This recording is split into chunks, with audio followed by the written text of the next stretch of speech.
Born in Nyandarua as the only son in a family of 5 children, Kennedy Ngumo regrets taking a direction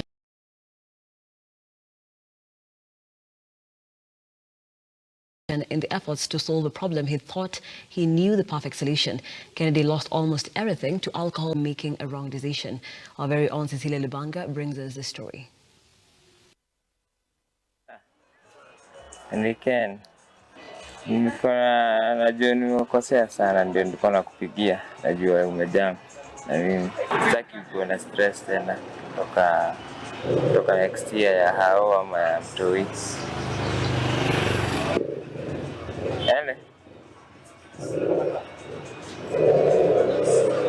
Nimekata.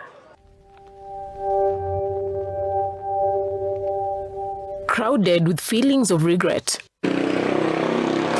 His efforts to mend the broken bond with the mother of his children has so far proven futile. This he blames on the poor choices he made, choices that cost him everything he had gathered for years.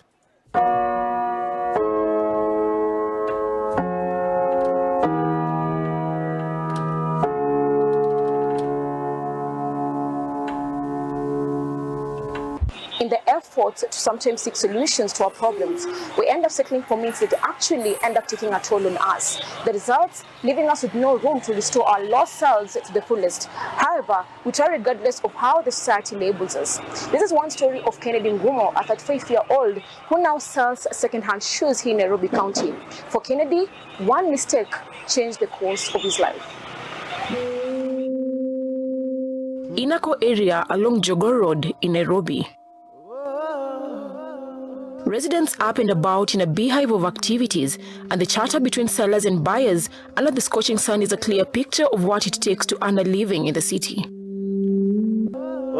Our lenses settle on Kennedy Ngumo, who prides himself in selling shoes, a business that now pays the bills, but with remorse, Ngumo remembers how he lost it all. Right after I graduated, I went to Dubai for about a year or so. I worked there for a retail group called RGG, the Retail Gulf Group.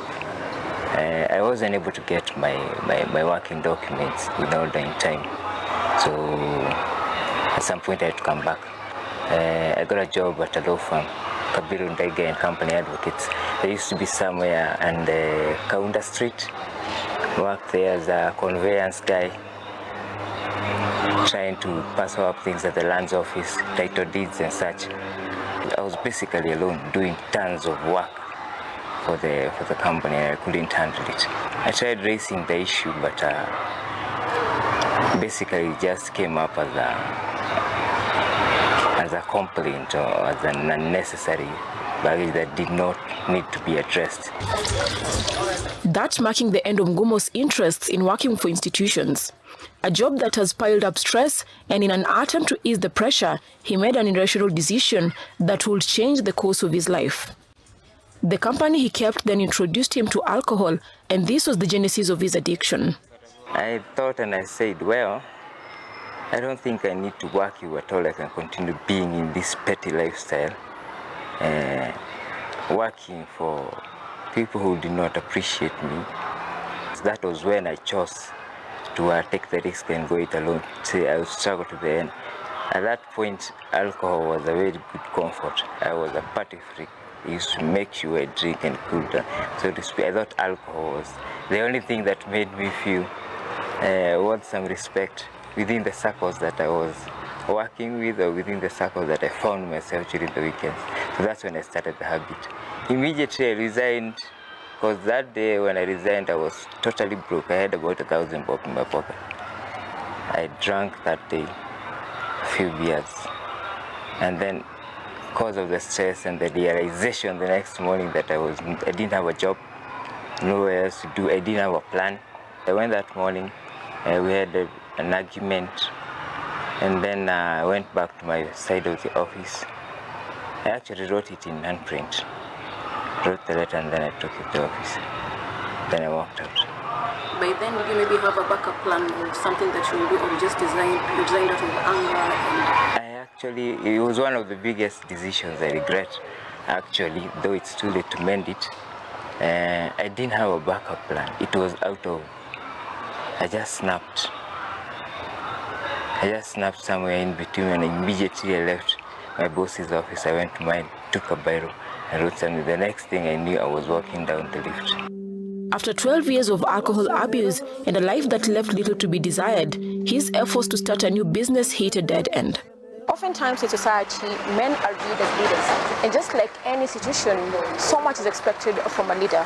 One mistake can lead to more than one person being affected. In this case, a family is involved. I used to have a family. I broke up with my wife a few years ago because of the same alcohol thing. When I left the law firm, I started doing small businesses around. Nikaanza kuuza mtumba, that ngara. I started going around towns, selling those bales of clothes. Eventually I settled in Nakuru and got a job there, working for this phone company. They started out with techno. And at that time I met a really good lady, and we settled down. We had a kid, and things were going just fine. Things were going actually very fine. I thought that was the place I was supposed to settle down because I had a job, my wife had a job. Everything was fine, and I could afford a lifestyle. However, a habit is always a disease. So immediately I got back to the comfort level. I started drinking again in excessive. And she couldn't take it anymore. Like many addicts, Ngumo had tried to break the addiction unsuccessfully until one day when he met a man who, like him, had struggled for many years with alcohol addiction. It's been about 5 months now since I stopped drinking alcohol, and I can see the change. I can even feel the change because I think I stayed too much when my mind was loaded without thinking straight. That I finally started appreciating a clear thought. Right now when I sit and I think about something, I can see the clarity in it. I can even feel it. I have a kid. That's the part that pains me most. I have tried calling them severally. I tried even going to look for them at the place they used to work, but they got transferred to another station. Clearly, I knew she was avoiding me, and I couldn't blame her because I pushed her to the end.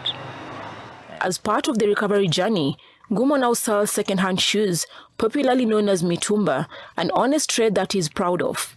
He also works alongside a group of young men focused on taking the right path in life. I'm not really a very busy trader, but it puts food in the mouth and keeps me something to save for the house, sometimes to send to my dependents somewhere. And basically that's what I do. I sell shoes. I do some big work. I'm an artist. We make poetry. We do some music.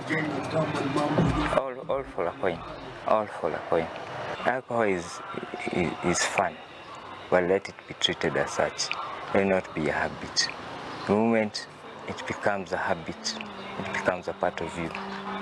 And when you infect that part of you, you end up being something very different. So Kennedy is trying to patch his life together with the hope that there will be light at the end of the tunnel and he'll be able to make peace with the mistake that he made.